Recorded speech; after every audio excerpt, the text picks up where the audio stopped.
اعوذ باللہ من الشیطان الرجیم بسم اللہ الرحمن الرحیم الحمد لأہلہ والصلاة علی اہلہا اما بعد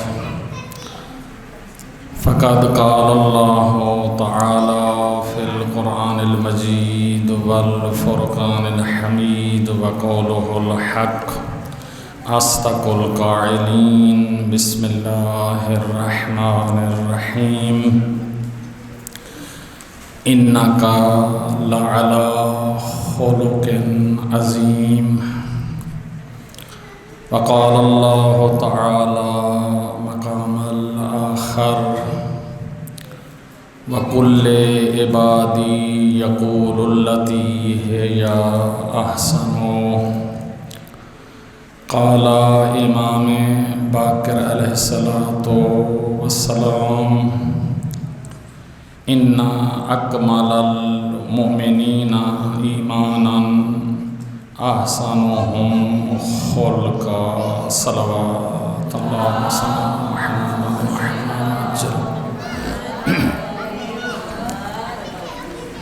جی آج کی ہماری بحث جو ہے وہ حسن خلق کے بارے میں ہے، اچھے اخلاق کے بارے میں ہے۔ جو عنوان قرار دیا ہے سورہ ہے مبارکہ قلم کی آیت نمبر 4 ہے، جو اللہ اپنے رسول کو فرما رہا ہے انک لعلی خلق عظیم، اے میرے حبیب آپ بلند ترین اخلاق کے درجے پر فیض ہیں، آپ کا اخلاق بہت اعلیٰ ہے۔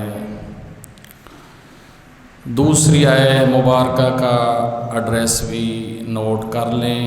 پہلی آیہ مبارکہ سورہ قلم پارہ نمبر 29 آیت نمبر 4، دوسری آیہ مبارکہ سورہ بنی اسرائیل آیت نمبر 53، وَقُلْ لِعِبَادِي يَقُولُ الَّتِي هِيَ أَحْسَنُ، اور میرے بندوں سے، اے میرے رسول میرے بندوں سے کہہ دیجئے صرف اچھی باتیں کیا کرو، کیونکہ شیطان ان میں سے یعنی مومنین کے درمیان جو ہے وہ فساد ڈلواتا ہے۔ بے شک شیطان جو ہے انسانوں کا کھلم کھلا جو ہے وہ دشمن ہے۔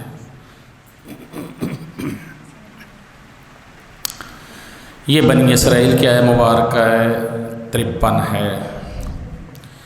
اس کے ذیل میں چند جملے عرض کرتا ہوں، اس کو توجہ فرمائیں کہ جس کا اخلاق بہتر ہوگا، جو انسان ان صفات اعلیٰ سے اپنے آپ کو متصف کرے گا، اس کا مقام کیا ہوگا، اس کا معاشرے میں مقام کیا ہوگا، اور شریعت اور اسلام کے نزدیک اس کا مقام جو ہے وہ کیا ہوگا۔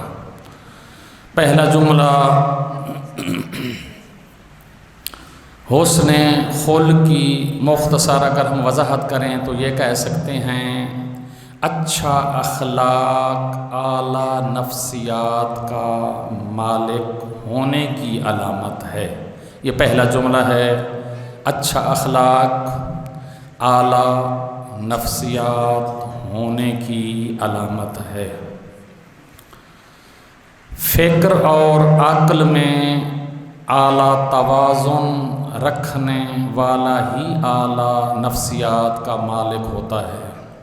پہلے جملے میں فرمایا کہ اعلیٰ اخلاق رکھنے والا ایک کیا ہوتا ہے، ایک ایسے نفسیات کی علامت کا مالک ہے۔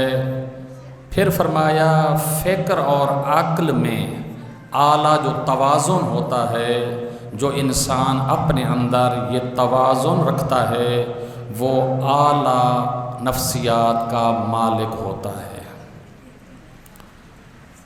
خلق عظیم ہونے کا مطلب یہ ہے کہ آئے میرے رسول آپ خلق عظیم رکھتے ہیں، بہت بڑے اخلاق کے درجے پر آپ فیض ہیں۔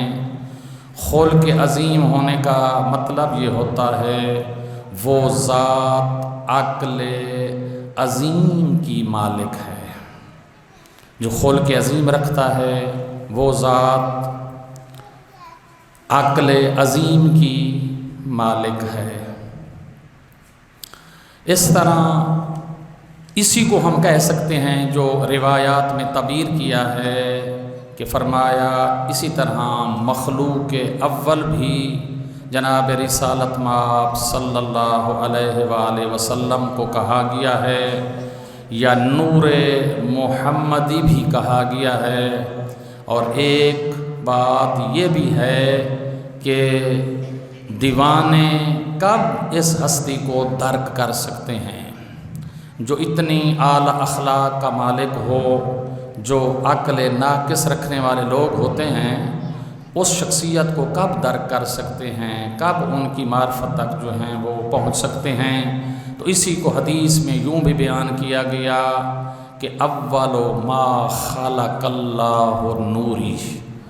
رسول اللہ نے، یہ حدیث قدسی ہے، اللہ کے رسول نے یہ فرمایا جو چیز اس کائنات میں سب سے اول اللہ نے خالق فرمائی ہے وہ میرا نور ہے، وہ میری ذات اقدس ہے، وہ میں محمد مصطفیٰ صلی اللہ علیہ وآلہ وسلم ہوں۔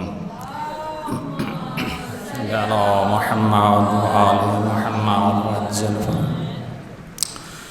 جو آخری جملہ ہے کہ کم عقل اور کم فہم لوگ رسول اکرم کی ذات عالیہ کو کب درک کر سکتے ہیں؟ بعد والی آیت مبارکہ میں یہ 53 ہے، آیت نمبر 54، اسی بنی اسرائیل کی آیت نمبر 54 میں بھی یہی اشارہ ہے، یہی مطلب ہے کہ ان قریب تم دیکھ لو گے۔ اور جو رسول اللہ کو یہ کہنے والے کہ نعوذ باللہ من ذالک آپ مجنون ہیں اور رسول اللہ کے لیے طرح طرح کی باتیں بناتے تھے، قرآن فرما رہا ہے ان قریب تم بھی دیکھ لو گے اور وہ بھی دیکھ لیں گے کہ تم میں سے کون جو ہے وہ دیوانہ ہے، کون جو ہے وہ مجنون ہے، تمہیں بھی پتہ چل جائے گا اور جا کر جو ہے یہ دیکھو گے۔ خوش گفتاری کے بارے میں اگر تھوڑا سا تبصرہ کیا جائے یا چند جملے کہے جائیں تو یوں کہہ سکتے ہیں، یعنی خوش اخلاقی جو ہوتی ہے وہ انسان کا، یعنی خوش اخلاق جو انسان ہوتا ہے وہ اپنا اثر معاشرے میں چھوڑتا ہے۔ ایک مناسب عمل اور مناسب محل پر جملے کی مقصد کیا کہتے ہیں تقدیر کو بدل کر رکھ سکتا ہے، یعنی اچھا اخلاق جو ہوتا ہے موقع محل کے مطابق جب اس اخلاق کو اپنایا جائے، اس خلق سے، اچھے اخلاق سے استفادہ کیا جائے تو وہ بات کی موقعیت جو ہوتی ہے، بات کی جو سچویشن ہوتی ہے وہ تبدیل ہو سکتی ہے اسے اچھے اخلاق کی وجہ سے۔ اور ایک نامناسب جملہ جو ہے بڑے فساد کا پیش خیمہ بن سکتا ہے۔ اچھا اخلاق ہو تو بہت ساری مشکل حل ہو سکتی ہے، اگر اخلاق نامناسب ہو تو بہت سارے فساد کا وہ بد اخلاق ہونا یا اخلاق پیش نہ کرنا وہ فساد کا خیمہ بن سکتا ہے، پیش خیمہ جو ہے وہ بن سکتا ہے۔ اچھی گفتگو سے محبت جو ہے وہ بڑھتی ہے، انسان اچھی گفتگو کرے تو محبت جو ہے وہ بڑھتی ہے۔ یہاں اگر مولا امیر المؤمنین علی ابن ابی طالب علیہ الصلوۃ والسلام کا ایک نہج البلاغہ سے بھی فرمان اگر کوٹ کیا جائے تو بجا ہے، مناسب ہے، یہ محل اور مقام درست ہے۔ حضرت نے بھی یہی فرمایا، المرء مخبوء تحت لسانہ۔ کیا ترجمہ ہے؟ ہر انسان اپنی زبان کے نیچے چھپا ہوا ہوتا ہے۔ جب وہ انسان خاموش بیٹھا ہوتا ہے، انسان اس انسان کے بارے میں کوئی رائے قائم نہیں کر سکتا، یہ شخص کتنا مؤدب ہے، کتنا پڑھا لکھا ہے، کتنا خاندانی انسان ہے، کتنا اچھا انسان ہے، کس خلق کا مالک ہے، کون کون سی اس کے اندر صفات جو ہیں وہ چھپی ہوئی ہیں۔ تو حضرت نے فرمایا جب انسان کلام کرتا ہے، جب گفتگو کرتا ہے، اس کے بعد اس شخصیت کی حقیقت جو ہوتی ہے وہ سامنے آ جاتی ہے، وہ کتنا انسان جو ہے سنجیدہ ہے، کتنا باادب ہے، کتنا پڑھا لکھا ہے، اس لیے کہ ہر انسان اپنی زبان کے نیچے ہی چھپا ہوا ہوتا ہے، جب وہ زبان کھولتا ہے تو پتہ چل جاتا ہے۔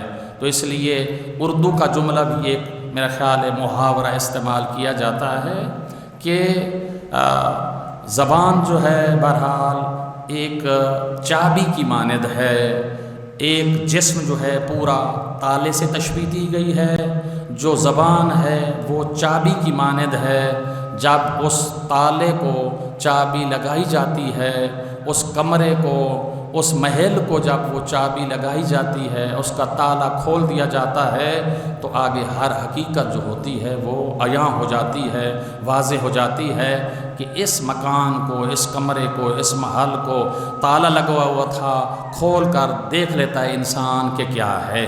تو اسی طرح زبان جو ہے ایک جسم کے لیے وہ تالے کی حیثیت رکھتی ہے، جب انسان زبان سے کوئی بات کرتا ہے تو انسان کی جو ہے سب حقیقت جو ہے وہ سامنے آ جاتی ہے۔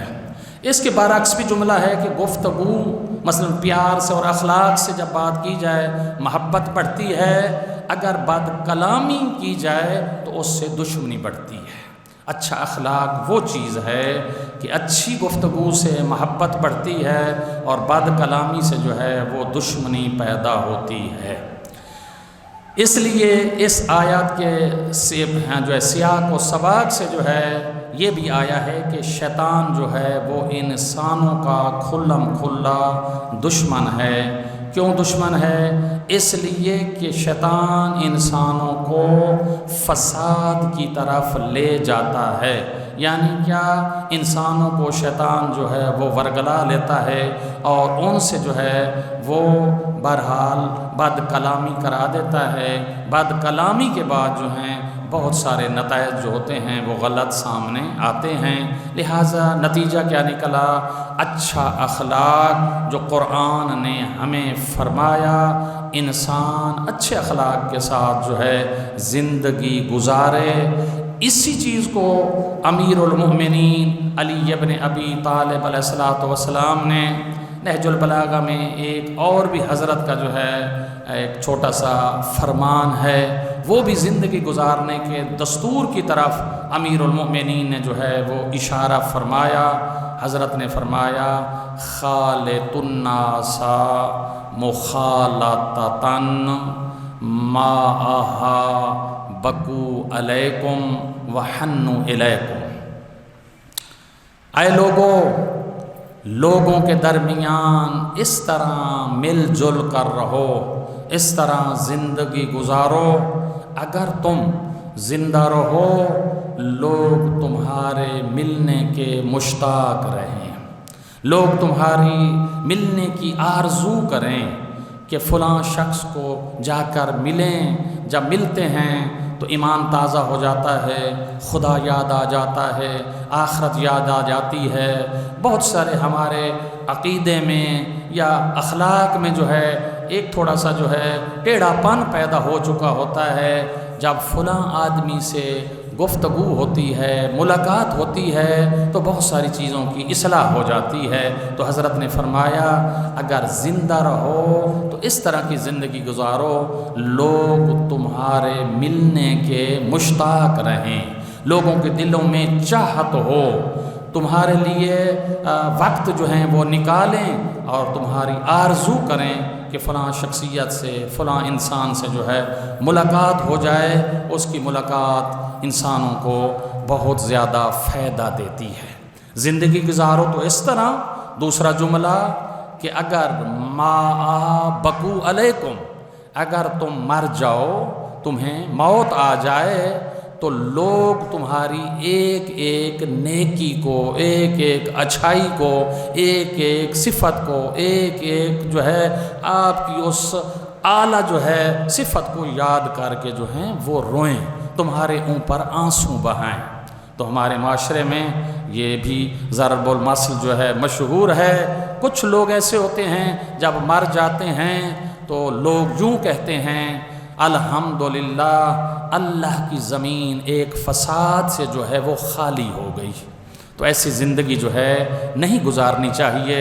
دوسرا بھی ایک بہرحال ریکارڈنگ ہو رہی ہے، اچھا شاید جملہ نہ ہو تو یہی کہتے ہیں فلاں جو ہے مر گیا، نہ اس کے لیے فاتحہ ہے نہ درود ہے، تو کچھ بھی نہ ہوا، اس دنیا سے جو ہے وہ بہرحال چلا گیا۔ وہ لفظ اصل جو ہے میں استعمال نہیں کرتا، تو آپ مفہوم سمجھ گئے کہ ایسی زندگی نہیں ہونی چاہیے کہ انسانوں کے مرنے کے بعد جو ہے انسان سکھ کا سانس لیں، کہیں کہ الحمدللہ اللہ کی زمین ایسے شر سے جو ہے وہ خالی ہو گئی ہے۔ تو یہ انداز جو ہے انسانوں کی زندگی کا جو ہے نہیں ہونا چاہیے۔ یہ وہی خوش اخلاقی پہ جو ہے یہ ڈیپینڈ کرتا ہے کہ انسان ایسا وقت گزارے کہ لوگ جو ہیں ملنے کے لیے مشتاق رہیں۔ اگر وہ شخص اس دنیا سے چلا جائے تو ایسا خلا سمجھیں کہ یہ خلا جو ہے پورا نہیں ہو سکتا، اور تمہاری ایک ایک اچھائی پر جو ہے تمہیں یاد کر کے تمہارے اوپر آنسو بہائیں۔ تیسرا مقام آتے ہیں، درس بھی ہمارا ذرا دیر سے شروع ہوا ہے، احکام کو بھی جو ہے چند آپ کی خدمت میں عرض کرنے ہیں۔ تیسری ایک آیت مبارکہ ہمیں قرآن جو ہے وہ ایک اور دستور دے رہا ہے کہ آپ نے جو ہے کیسے وقت گزارنا ہے، اور وقت گزارنے کا ایک پہلو کو جو ہے اس آیت مبارکہ میں مد نظر زیادہ رکھا گیا ہے، وہ ہے کہ جب انسان کو سلام کیا جائے تو انسان نے سلام کا جواب جو ہے وہ کس طرح دینا ہے۔ یہ آیت مبارکہ سورہ نساء آیت نمبر 86، یہ سلام کے بارے میں آیت مبارکہ ہے، سورہ نساء آیت نمبر 86۔ یہ آیت مبارکہ میں تلاوت کرنے لگا ہوں۔ جی 86، وَإِذَا حُيِّيتُم بِتَحِيَّةٍ بِأَحْسَنَ مِنْهَا أَوْ رَدُّوهَا إِنَّ اللَّهَ كَانَ عَلَى كُلِّ شَيْءٍ حَسِيبًا۔ یہ آیت مبارکہ انسان کو سلام کرنے کا دستور بتا رہی ہے کہ سلام جو ہے وہ کس طرح کرنا ہے۔ یہ ہمیں علم ہے، ہم جانتے ہیں کہ ہمارے کچھ مومنین جب ملتے ہیں تو پہلے آتے ہوئے کہتے ہیں یا علی علیہ السلام مدد۔ آگے جواب دینے والے بھی بہرحال وہ جواب دیتے ہیں کہ پیر مولا علی علیہ السلام مدد، لیکن قرآن اور اہل بیت کی جو تعلیم ہے وہ ہمیں یہ تھوڑا سا اس سے ہٹ کر تعلیم دے رہی ہے۔ وہ یہ ہے، یہاں اللہ کا فرمان بھی جو میں نے تلاوت کیا ہے اس کا بھی ہم ترجمہ کرتے ہیں، اس کے ذیل بھی چند جملے عرض کرتے ہیں۔ اس سے پہلے جناب بلکہ حضرت امام حسین علیہ السلام کا بھی ایک فرمان عالی ہے، حضرت کی بھی حدیث مبارک ہے، حضرت کا بھی فرمان ہے۔ حضرت امام حسین علیہ السلام بھی یہی فرماتے ہیں کہ قبل الکلام، کلام سے پہلے کیا کرو، اس سے پہلے سلام، پہلے سب سے سلام کرو، سلام کے بعد جو ہے وہ کلام کرو۔ سب سے پہلے سلام کا حکم ہے مولا کے فرمان کے مطابق بھی کہ کلام سے پہلے جو ہے سلام، سلام کو پہلے مقدم کرو اور سلام کے بعد جو ہے کلام کرو، گفتگو کرو، احوال پرسی کرو اور بعد میں بات کرو۔ یہ مولا کا فرمان کہ یا علی مدد کہنا بعد کی بات ہے، کہو السلام علیکم ورحمۃ اللہ وبرکاتہ، اس کے بعد اگر یا علی مدد کہنا ہے کوئی حرج نہیں ہے، مولا کا نام ہے۔ لیکن ہمارے رہبروں نے، ہمارے پیشواؤں نے جو ہمیں تعلیم دی ہے وہ یہ دی ہے کہ سب سے پہلے جو ہے وہ سلام کرنا ہے۔ اب قرآن فرما رہا ہے کہ سلام کس طرح کرنا ہے، فرمایا وَإِذَا حُيِّيتُم بِتَحِيَّةٍ، جب تمہیں سلام کیا جائے تو تم اس سے بہتر سلام واپس لوٹاؤ۔ جب تمہیں سلام کیا جائے تو سلام سننے کے بعد اس سلام کا جو آپ نے جواب دینا ہے وَرُدُّوهَا، وہ اس سے بِأَحْسَنَ مِنْهَا، جو اس نے سلام کیا ہے، جو سلام میں جملے کہے ہیں، آگے سننے والا سامع اس سے بہتر جو ہے اس کے سلام کا جواب دے۔ یہ ہے حکم شرعی اور اللہ کا حکم کہ مثلا مثال سے اگر واضح ہو جائے گی بات زیادہ، کسی نے کہا ہے سلام علیکم، سلام علیکم، تو جواب دینے والا کہے السلام علیکم ورحمۃ اللہ وبرکاتہ۔ اس نے یہ آسان جواب جو ہے دیا ہے، اس نے آدھا سلام کیا تھا، اس نے مکمل جو ہے اس کا جواب دیا ہے۔ قرآنی حکم یہ ہے جب تمہیں یعنی تحفہ بھیجا جائے سلام کا، جب تمہارے لیے یہ سلامتی کی دعا کی جائے تو آگے سننے والے کا کیا وظیفہ بنتا ہے؟ یہ بنتا ہے بے احسنا منہا اور ردوہا، کہ واپس سلام دینا، جواب دینا واجب ہے، ضروری ہے، لیکن جواب لوٹانا کیسے ہے، رد کیسے کرنا ہے سلام کا جواب؟ آسان طریقے سے، جو اس نے سلام کیا ہے آپ نے اس سے آسان طریقے سے جو ہے وہ سلام کا واپس جو ہے وہ جواب دینا ہے۔ یہ بات۔ دوسری بات یہ بھی ہمیں علم ہونا چاہیے، سلام کرنے کا جو ثواب ہے وہ انسان کے نام اعمال میں ایک نیکی لکھی جاتی ہے۔ جو انسان سلام کرتا ہے اس کے نام اعمال میں سلام کرنے کی ایک نیکی لکھی جاتی ہے، لیکن جو جواب دیتا ہے اس کے نام اعمال میں 69 نیکیاں لکھی جاتی ہیں۔ ایک کم 70 نیکیاں جو ہے وہ جواب دینے والے کے نام اعمال میں لکھی جاتی ہیں۔ لیکن کبھی کبھی ہم دیکھتے ہیں ہم ذرا زیادہ امیر ہو گئے، 2 لفظ ہم نے پڑھ لیے، اچھا ڈریس پہن لیا، اچھی کرسی پہ بیٹھ گئے، تو پھر ہوتا ہے ہمیں سلام دینا بھی بڑا جو ہے نا وہ بڑا مشکل لگتا ہے۔ اگر پہلے تو اس خوش اسلوبی سے سلام کا جواب نہیں دیتے، اگر دیں بھی صحیح تو شاید وہ نہ سن پائے کہ اس نے جواب کیا دیا ہے۔ اتنا ایسا دیتے ہیں، یہ ہے سلام کا جواب اتنی آواز میں دو کہ واپس وہ سننے والا وہ اس کا جواب سنے بھی صحیح۔ تو لہٰذا دیکھیں کرنے والے کو سلام جو ہے ایک نیکی کا ثواب ہے، لیکن جواب دینے والے کو جو ہے 69 نیکیوں کا ثواب جو ہے وہ ہوتا ہے۔ اس لیے ہم اس کو بھی اپنی زندگی کا منشور بنا لیں کہ قرآن ہمیں فرما رہا ہے، یہ بھی ایک اخلاق کے دائرے میں ایک بات آتی ہے، ایک اخلاقی پہلو ہے کہ سلام کرنے والا جب سلام کرے تو تم آسان طریقے سے اس کو جو ہے سلام کا جواب جو ہے واپس لوٹانا ہے۔ یہ چند جو ہیں آئے مبارکہ ہیں، فرمایا کہ آپ بہتر سلام کرو، اور یا انہی الفاظوں میں، اگر آپ اضافہ نہیں کر سکتے، بہتر نہیں سلام کا جواب دے سکتے، تو پھر کیا کرنا ہے؟ کم از کم آپ انہی الفاظوں میں سلام کا جواب لوٹاؤ جن الفاظوں میں اس نے جہاں تک آپ کو سلام کیا ہے۔ جو جملے اس نے کہے ہیں آپ بھی وہی جو ہے وہی اس طرح کا سلام جو ہے واپس لوٹاؤ۔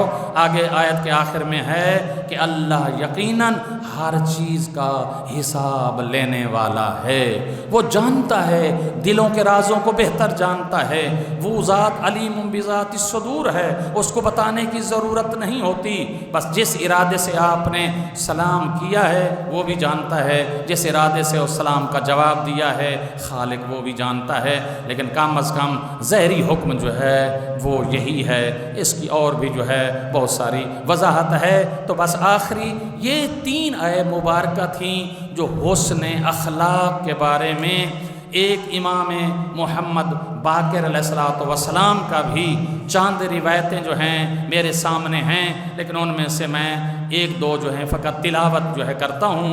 امام باقر علیہ السلام فرماتے ہیں اِنَّا أَكْمَلَ الْمُؤْمِنِينَ إِيمَانًا أَحْسَنُهُمْ خُلُقًا۔ اصول کافی میں یہ روایت ہے، حضرت فرماتے ہیں امام محمد باقر علیہ السلام فرماتے ہیں، حضرت نے فرمایا بے شک از روئے ایمان وہ مومن جو ہے سب سے زیادہ کامل ہے، سب سے زیادہ جو ہے وہ یعنی کامل تر ہے، جو کیا کرتا ہے روئے خلق سب سے اچھا ہے۔ یعنی کیا مطلب؟ جس کا اخلاق سب سے اچھا ہے وہ مومن جو ہے وہ کامل تر جو ہے وہ مومن ہے۔ تو لہٰذا ہم نے اپنے آپ کو انشاءاللہ کامل مومن بنانا ہے تو اپنے اس 5ویں امام کے فرمان پر جو ہیں وہ توجہ دیں، وہ غور کریں، ہمارا اخلاق جو ہے وہ بہتر ہونا چاہیے۔ اس لیے فرمایا کہ اِنَّا أَكْمَلَ الْمُؤْمِنَ، کامل ترین مومن وہ ہے کس اعتبار سے؟ ایمان کے اعتبار سے کہ احسنہم خلقاً، جس کا اخلاق اچھا ہوگا، جس کا جو ہے خوش اخلاق جو انسان ہوگا، از لحاظ مومنیت جو ہے وہ کامل مومن ہے اور وہ زیادہ بہتر انسان ہے۔ ایک آخری امیر المؤمنین علی ابن ابی طالب علیہ السلام کا بھی فرمان جو ہے وہ بھی میں آپ کی خدمت میں جو ہے وہ عرض کر دوں۔ ہم دنیا میں بہترین دوست، رشتہ دار، سہیلیاں، تعلقات بنانے کی کوشش کرتے ہیں کہ کسی اچھے شخص کے ساتھ ہمارے تعلقات جو ہیں وہ ہوں، جس سے ہمیں بھی فائدہ پہنچے اور عزت کے ساتھ بھی زندگی گزاریں۔ لیکن امیر المؤمنین بھی ایک ہمیں بہترین ساتھی کا جو ہے وہ تعارف کرانا چاہتے ہیں کہ مولا کی نظر میں بہترین ساتھی جو ہے وہ کون ہے۔ تو حضرت کا یہ فرمان جو ہے یہ آپ نوٹ کر لیں، لکھ لیں۔ حضرت امام علی علیہ السلام فرماتے ہیں لا کرینہ کا حسن الخلق، چھوٹا سا جملہ ہے، حدیث کا جملہ ہے، لا کرینہ کاف 2 نقط، لا کرینہ کا حسن الخلق، بہترین رفیق جو ہے، بہترین ساتھی جو ہے، بہترین انسان کا جو ہے مددگار جو ہے وہ انسان کا اچھا خلق ہے، اچھا اخلاق ہے، جو انسان کا بہترین ساتھی ہے۔ تو مولا ہمیں مشورہ یہ دے رہے ہیں کہ آپ بہترین ساتھی چاہتے ہیں، بہترین دوست بنانا چاہتے ہیں تو پھر آپ کا اخلاق جو ہے وہ اچھا ہونا چاہیے۔ آپ کا اخلاق اچھا ہوگا تو آپ اچھے انسان ہوں گے۔ اور بھی ایک فرمان تبرکاً جو ہے جلدی سے جو ہے پڑھ دوں، اس کے لیے چند واقعات بھی تاریخوں میں ہیں کہ اچھے اخلاق کے کیا کیا فوائد حاصل ہوتے ہیں، کیا کیا ثمرات ہوتے ہیں۔ تو انشاءاللہ اگر کل جو ہے اس کو 1-2 واقعوں کو بھی بیان کر دیں گے کہ تاکہ ہماری بات جو ہے وہ مکمل ہو جائے کہ حسن اخلاق کے کیا کیا جو ہیں فوائد ہیں۔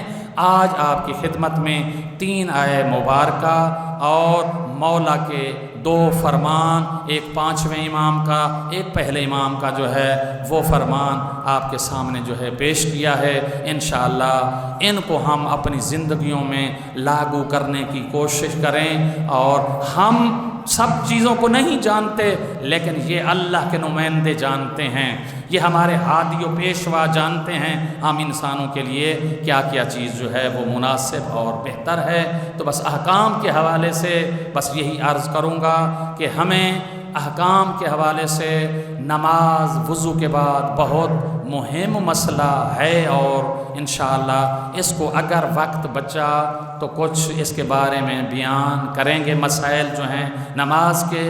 لیکن کیوں کہ جس زمان میں ہم ابھی ہیں، جس وقت میں اب ہم ہیں، وہ ماہ مبارک رمضان چل رہا ہے، تو روزوں کے مسئلوں کا یعنی دوسرے معنوں میں زیادہ حق ہے کہ ان کو پہلے مقدم کیا جائے، کہ تاکہ روزے کے جو مسائل ہیں ان سے ہمیں آگاہی جو ہے زیادہ ہونی چاہیے۔ ورنہ تو عرض کیا، خود وضو کا بھی ایک مسئلہ ایسا ہے، اتنا وسیع ہے اور اتنا جو ہے طولانی ہے، اتنی جزیات ہیں، پورا ایک ماہ رمضان مبارک فقط وضو کے مسئلوں کو بیان کرنے کے لیے بھی شاید ناکافی ہو۔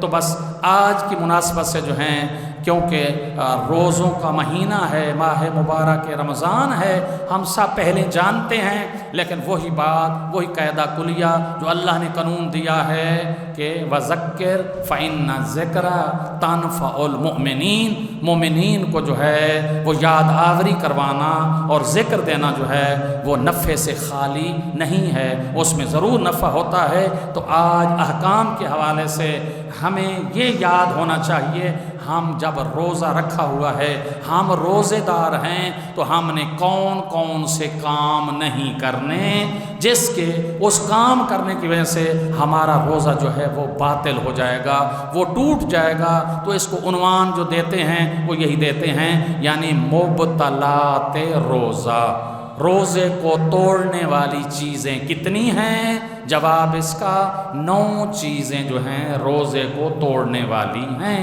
جو ہمیں فہرست کے کم از کم فہرستی اعتبار سے بھی ہمیں وہ یاد ہونی چاہیے، ہمارے سماعتوں سے یہ ٹکرا جائے یہ جملہ، تاکہ انشاءاللہ پہلے سے بھی یاد ہے، ہم اتنی بات جو ہیں ہماری بہنیں ہیں کہ اتنے بلاخر ماہ رمضان گزار چکی ہیں، یہ یاد ہوگا، یاد نہیں ہے تو پھر بھی ہم تھوڑا تکرار کر دیتے ہیں کہ وہ 9 چیزیں جو ہیں انسان نے صبح صادق سے لے کر مغرب تک جو ہے ان 9 کاموں سے ہم نے پرہیز کرنا ہے، ان سے دوری اختیار کرنی ہے، تاکہ ہمارا روزہ جو ہے ظاہری طور پر جو ہے کم از کم جو ہے وہ بچ جائے۔ تو ویسے تو ہماری کتابوں میں اور ہمارے مفسرین نے اور ہمارے ائمہ اطہار نے فرمایا کہ 3 قسم کے روزے ہوتے ہیں۔ انشاءاللہ فرصت ہوئی، ٹائم ہوا تو ان 3 قسم کے روزوں کو بھی تھوڑا سا ایک دن میں بیان کریں گے وہ کیسا ہوتا ہے۔ لیکن پہلے روزے کی یہی ہے کہ انسان نے اپنے آپ کو ان 9 چیزوں سے جو ہے وہ دور رکھنا ہے۔ تو سب سے پہلی چیز جو ہے روزے دار جو ہے وہ کیا کرے؟ سب سے پہلا کام وہ یہ ہے کہ انسان جو ہے کھانے اور پینے سے جو ہے اپنے آپ کو جو ہے وہ دور رکھے اور دور ہونا چاہیے۔ انسان اگر روزے دار ہے تو وہ کھائے گا اور پیے گا تو اس کا روزہ جو ہے وہ باطل ہو جائے گا، وہ ختم ہو جائے گا۔ دوسرا مسئلہ بالآخر شرعی مسئلہ ہے، جب اسلام میں ہے تو ہم بھی اشارے اور کنایے سے جو ہیں اس کو بیان کریں گے، اور انشاءاللہ آپ بھی اپنی بزرگواری سے جو ہیں اس کو محسوس نہیں کریں گے، اشارے سے ہم جو ہیں بالآخر گزرنے کی کوشش کریں گے۔ انسان جو شادی شدہ انسان ہوتا ہے اس کے لیے بھی میاں بیوی کا جو ہے بہرحال ایک دوسرے سے دور رہنا جو ہے روزے کی حالت میں یہ بھی واجب ہے، لازم ہے۔ اگر روزہ دار جو ہے اس طرح جو ہے اپنے بیوی کے ساتھ وہ چیزیں برقرار کرے گا تو روزہ جو ہے وہ باطل ہو جائے گا۔ تیسری چیز ایسی وہ بھی اسی سے ملتی جلتی ہے، مرد ہو یا عورت کوئی ایسا کام انجام دے جس اس کام کرنے کی وجہ سے انسان پر غسل واجب ہو جائے تو اس غسل واجب کرنے سے اپنے اوپر یہ بھی روزہ جو ہے وہ ٹوٹ جائے گا۔ تیسری چیز ہے یعنی کوئی ایسا مرد اور عورت ایسا کام نہ کرے جس کی وجہ سے انسان پر جو ہے وہ غسل جو ہے وہ واجب ہو جائے۔ چوتھی چیز ہے وہ اس کو روزے کو باطل کرنے والی اللہ اور رسول اور ائمہ اطہار۔ بعض مراجع نے احتیاط فرمائی کہ بی بی فاطمہ زہرا سلام اللہ علیہا کو بھی شامل کیا ہے کہ جھوٹی بات اللہ کی طرف، رسول اللہ کی طرف، ائمہ اطہار کی طرف، بی بی کی طرف کوئی جھوٹی بات منسوب کر دینے سے روزہ جو ہے باطل ہو جاتا ہے۔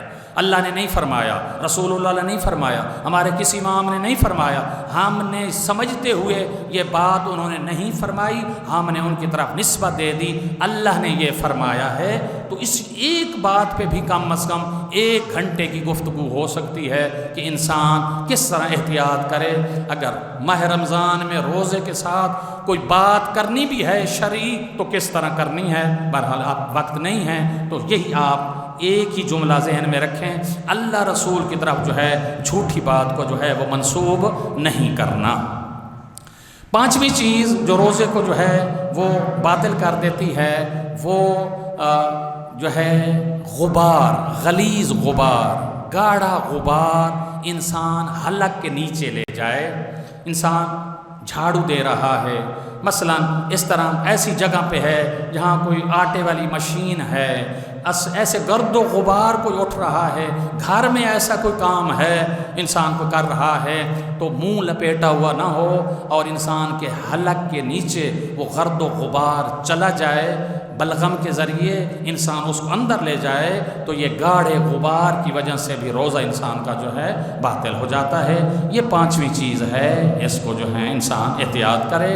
6ٹھی چیز جو ہے صبح کی اذان تک، یعنی جب سے روزے کا ٹائم شروع ہوتا ہے انسان پر غسل جنابت واجب ہو، انسان پر غسل حیض واجب ہو، غسل نفاس واجب ہو، غسل بندہ نہ کرے صبح سے اذان تک اپنے آپ کو اسی حالت میں رکھے تو یہ بھی مبطلات روزہ میں سے یہ ایک مبطل چیز ہے۔ ہم نے وقت سے پہلے جو ہے اگر غسل یعنی ضروری ہے تو پہلے جو ہے غسل کر لے تاکہ صبح کی اذان کے بعد دن کو جو ہے روزہ رکھ سکے، اور جان بوجھ کر غسل نہیں کیا تو اس دن کا روزہ بھی اس پہ واجب، کفارہ بھی ہوگا، اس کے الگ احکام بھی ہیں جس کی طرف ابھی ہم نہیں جانا چاہتے۔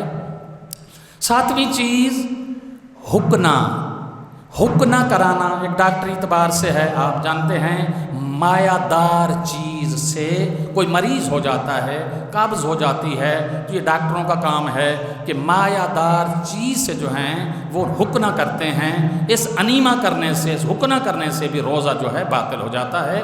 انسان روزے کی حالت میں یہ حقنہ جو ہے یہ نہیں کرا سکتا۔ اگر کسی مریض اچانک مریض ہو جائے، اس کو یہ ضرورت پڑ جائے، اگر ڈاکٹر انیما کرتے ہیں، حقنہ کرتے ہیں تو اس حقنہ کرنے سے جو ہے روزہ باطل ہو جاتا ہے۔ 8ویں چیز جان بوجھ کر انسان الٹی کرے، قائے کرے، الٹی کرے، جان بوجھ کر الٹی کرنے سے بھی روزہ جو ہے یہ باطل ہو جاتا ہے۔ نامن چیز جس سے روزہ باطل ہو جاتا ہے جان بوجھ کر کیا انسان اپنے سر کو پانی میں ڈبو دے، تالاب ہو، کوئی مثلا نہر ہو، کوئی ایسا گہرا پانی ہو، بہت بڑا کوئی ٹب وغیرہ ہو، جو بھی ایسی چیز ہو کہ انسان جس کے اندر اپنے سر کو پانی کے اندر لے جائے اور اس پانی جو ہے اس کے جسم کے اوپر سے گزر جائے اور یہ انسان پانی کے نیچے چلا جائے تو یہ اپنے سر پورے کو جسم سمیت پانی میں ڈبو دینے سے جو ہے روزہ باطل ہو جاتا ہے۔ انشاءاللہ ہم ان 9 چیزوں کو اپنے ذہن میں محفوظ کریں کہ ان 9 کام کرنے کی وجہ سے روزہ دار روزہ رکھا ہوا ہو تو روزہ جو ہے باطل ہو جاتا ہے۔ دعا گو ہیں خداوند عالم ہم سب کو اچھے اخلاق اپنانے کی بھی کوشش کرے، ضروری جو شرعی مسائل ہم پہ واجب ہیں ان کو بھی یاد کر کے اس پہ عمل کرنے کی توفیق عنایت فرمائے، بحق محمد و آل محمد، باواز بلند صلوات۔